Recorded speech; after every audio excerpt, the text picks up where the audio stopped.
안녕하세요, 뿌리입니다. 이번 시간에는 뭐 하려고 했지? 이번 시간에는 이렇게 다 띄워놓고도 기억이 안 나네요. 잠시. 이번 시간에는 알파매트와 루마매트에 대해서 알아볼 거예요. 조금 처음 보는 사람한테는 헷갈릴 수도 있고, 하지만 굉장히 중요한 내용이고, 이것도 마찬가지로 알면 별거 없어요. 그래서 이 알파 루마 매트를 하기 전에 이 컬러 채널이랑 알파 채널에 대해서 조금 이해할 필요가 있는 것 같아요. 물론 제가 지금부터 하는 얘기를 이해를 못해도 괜찮아요. 그러니까 이해를 못해도 쓰다 보면 어느샌가 알게 돼요. 예를 들어 C 언어 같은 거를 배울 때 이제 뭐 제가 지금부터 설명한 내용을 잘 모르겠다 싶으면 스킵을 하고 뒷부분을 보셔도 상관없어요.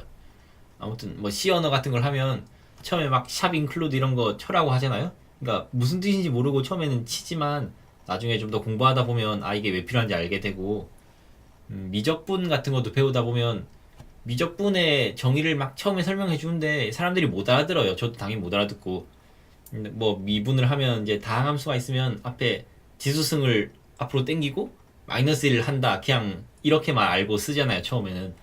근데 하다 보면 이제 이게 무슨 뜻인지 알고 이게 왜 중요한지 알고 또 그렇게 되는 거니까, 일단은 이 채널에 대해서 얘기를 잠시 하도록 할게요.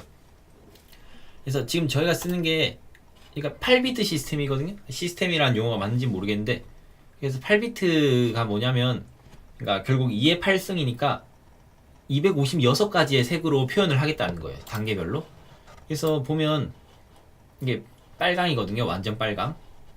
이게 있어서 왠지 완전 빨강으로 안 보이는 것 같은데 착시 현상처럼 보이기도 하고. 아무튼 이게 완전 빨강인데 여기서 제일 제일 순도가 높은 빨강이 255예요. 가장 큰 숫자가 여기서. 그쵸? 그래서 이렇게 내려갈수록 이쪽이죠. 이렇게 000에서 가장 레드에 가까운 255, 이렇게 256가지로 이렇게 색을 나누는 거예요. 만약에 여기서 16비트로 바꿔볼까요? 16비트면 2의 16승이니까 이게 뭐 65,536인가 그거의 절반이군요. 그래서 3만 얼마가 나와요. 이거는 0에서 이 가장 빨간 거 색깔을 이렇게 32,000 이제 몇 가지로 등분을 하겠다는 거예요.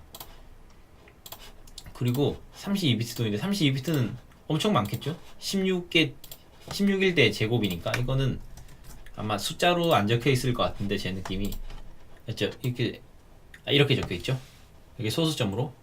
그러니까 원래 아까 봤던 8비트나 16비트도 실제로는 계산이 이렇게 되는 게 맞는데 뭐 그것까지는 얘기를 하지 않고, 아무튼 지금 저희가 하는 거는 이렇게 0에서 255로 색깔을 만들어 놓은 거고요. 이제 R 이 부분을 잘 보세요. R이 있고 G는 이제 레드나 블루 채널이 없고 그린만 250인 거죠. 블루, 옐로 같은 경우에는 R과 G가 이렇게 255씩 섞여 있고, 이거 키고 보면 흰색은 모든 채널의 값이 다 255, 검은색은 000이죠. 여기까지는 이해가 가실 것 같아요. 근데 밑에 보면 여기 A라는 값이 있단 말이죠. 뭐 아시는 분들은 아시겠지만 이 A라는 채널은 이제 레드, 그린, 블루 채널 이외에도 알파 채널이라는 채널이 있어요. 여기 알파. 쉽게 생각하면 얘의 투명도를 결정하는 채널이라고 보시면 돼요. 그래서 지금 이 투명한 이 배경이 아무것도 없는 부분이죠. 여기는 다 A가 0으로 나오죠. 여기는 A 값이 이렇게 알파가 255씩 다 들어있죠. 근데 만약에 얘랑 제가 지우고 다시 만드는 게 좋을 것 같아요. 하나 이렇게 복사해서 밑으로 내린 다음에 얘죠. 색깔을 좀 다르게 볼게요. 옐로우하고 이렇게 오렌지로 보면 얘인데, 얘를 만약에 투명도를 50으로 내리면 이렇게 나오는데, 얘는 보면 레드 채널의 값이 내려간 게 아니에요. 여기를 보시면 레드 채널은 255가 그대로인데 알파가 128로 내려간 게 보이시죠? 근데 또 만약에 제가 하나를 또 복사해서 이렇게 놓고, 그러니까 알파가 128이고 이 레드 채널을 128로 바꾸면 이렇게 보면 이제 똑같아 보인단 말이죠. 그놈이 그놈인 것 같아요. 이렇게만 봤을 때는. 근데 얘는 레드 채널은 255인데 알파가 128인 거고, 이거는 알파는 꽉 차 있고 레드 채널의 값이 낮은 거죠. 근데 이거를 배경이 같이 있으면 이렇게 표가 나요. 이걸 넣으면 얘는 배경이 좀 먹은 거죠. 이 이미지를 넣어보면 확실하겠죠. 여기 보면 이게 그렇죠. 배경이 보이고 안 보이고. 그러니까 알파 채널이 어떤 걸 의미하는지 아시겠죠? 이게 그냥 투명도의 척도라고 생각하시면 돼요. 그래서 이렇게 있고, 그래서 알파 매트라는 걸 할 텐데, 쉽게 생각하면 지금 여기서 이거를 투명도를 다시 100으로 하고요. 알파 값이 255죠. 그래서 얘랑 얘를 보여줄 걸 밑에 놓고 이 F4나 이 토글을 눌러서 이 모드로 바꿀게요. 여기가 트랙 매트거든요. 알파 매트, 여기 보면 알파 매트, 뭐 알파 인버스 매트, 루마 매트, 루마 인버스 매트 이렇게 있죠. 그래서 일단 해볼게요. 이거를 알파 매트로 하면, 그러니까 이 위에 알파 값이 있는 부분에만 들어가는 거예요. 여기 보면 다른 데는 다 값이 없고 여기만 알파가 255로 들어있잖아요. 이렇게. 그래서 다시 이렇게 하고 알파 매트를 적용을 하면 이렇게 나오죠.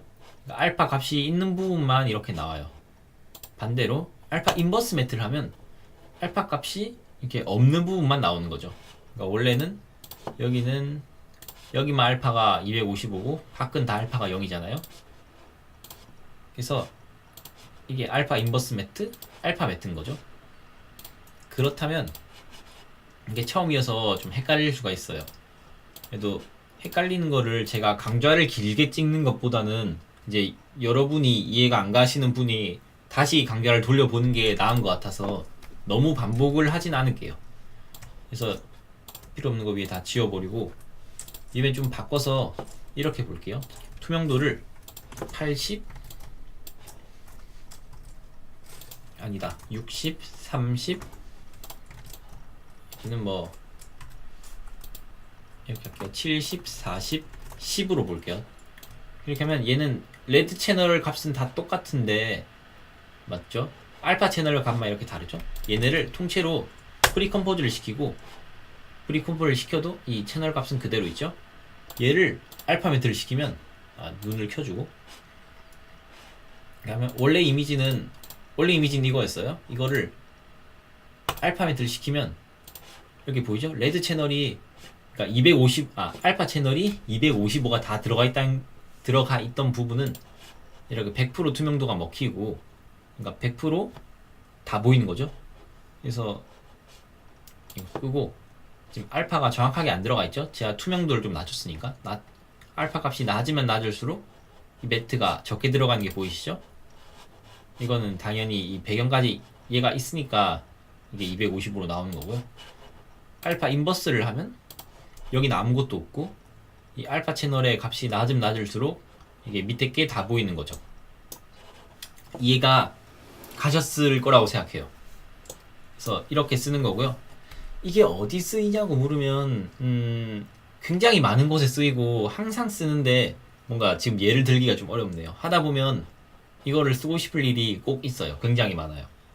그래서 아주 중요한 내용이고, 그래서 알파 매트에 대해서 알아봤고, 여기 밑에 보면 루마 매트라고 있거든요. 얘도 똑같은데 뭐가 다르냐면,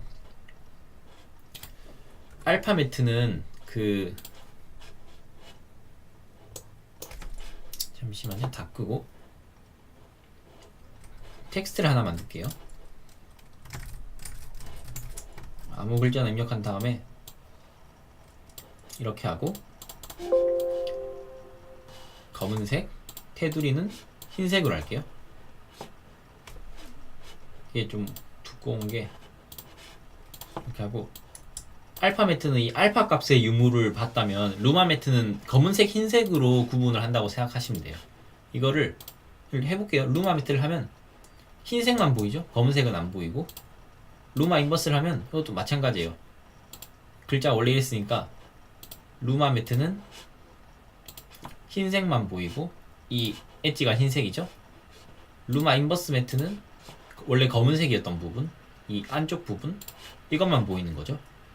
그래서 알파매트가 쓸 때도 있고 루마매트가 쓸 때도 있고 뭐 상황에 따라 좀씩 다른데, 그래서 굉장히 유용한 기능들이고 이게 어디 쓰이냐는 대답에는 지금 딱히 생각이 나지 않는데 하여튼 굉장히 많이 쓰입니다. 그렇고요.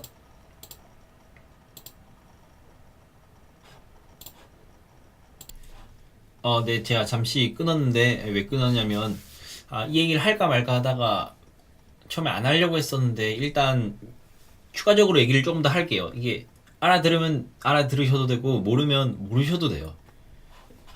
그래서 뭔가 계속 약 파는 소리를 좀 하는 것 같은데, 무슨 얘기를 할 거냐면 그러면 흑백인 건 알겠는데 이렇게 빨간색이면 어떻게 되나요? 라고 질문을 할 수가 있거든요.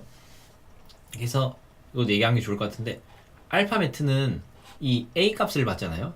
근데 루마 매트는 제가 방금 흑백으로 한다고 했는데 좀 더 정확하게 말하면 이거 세 개의 값의 정확한 알고리즘은 모르겠는데 아마 벡터 합인 것 같아요. 벡터 합이면 0에서 1로 하면 이렇게 루트 3이 돼서 루트 3으로 나누는 것 같은데, 그래서 결론은 뭐냐면 이거가 이렇게 눈으로 보는 게 빠를 것 같아요.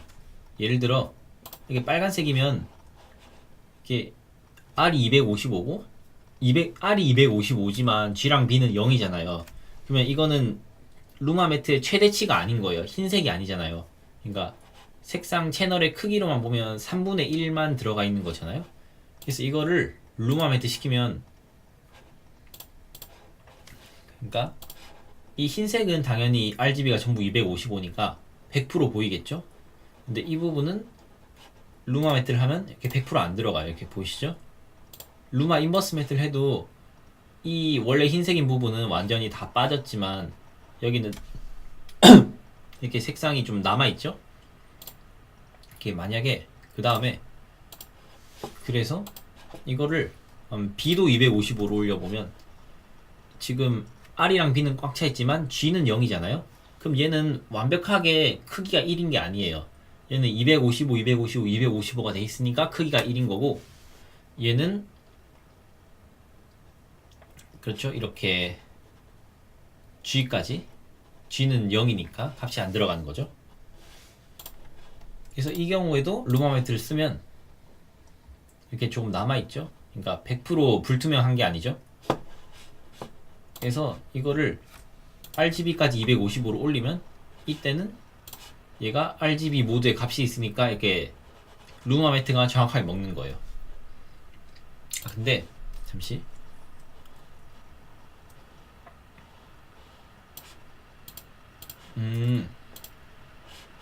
이게 정확한 이 계산식은 제가 잘 모르겠는데 아마 뭐 이 RGB의 벡터 합에 알파를 곱하는 값인 것 같아요. 이게 무슨 말이냐면, 그러니까 RGB의 크기에 따라서 바뀌는데 RGB가 이렇게 다 100이라 할지라도 지금 다 250으로 꽉 차 있지만 알파 매트가 줄어들면, 그러니까 알파 값이 줄어들면 루마 매트 값도 이렇게 줄잖아요.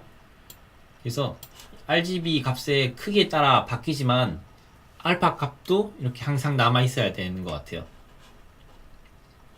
그래서 아마 계산 방식은 정확하게 모르겠지만 RGB의 벡터 합에 알파 숫자를 곱하는 것 같은데, 그래서 뭐 정확하게 모르셔도 되고요. 제 말을 이해하셔도 되고 이해하지 않으셔도 되고. 그래서 결론은 그냥 루마 매트는 흰색 검은색이다, 쉽게 생각하면 그거고요. 알파는 투명한 거랑 투명하지 않은 거다라는 거예요. 제가 쉽게 설명하는 걸 좋아하고 그쪽으로 하려고 노력하는데, 그래도 이런 수치 개념에 대해서 알아두시면 좋을 것 같아서, 애프터 이펙트 하는 사람이 좀 이 알파 채널이나 채널별로 좀 다룰 일이 없어가지고 누크 같은 걸 쓰면 이 채널에 민감해서 이런 개념에 대해서 좀 잘 아는데, 에펙을 하다 보면 이런 거에 대해서 좀 알 기회가 없거든요.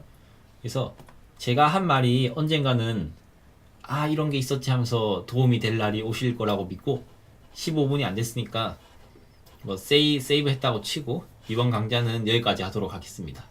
감사합니다.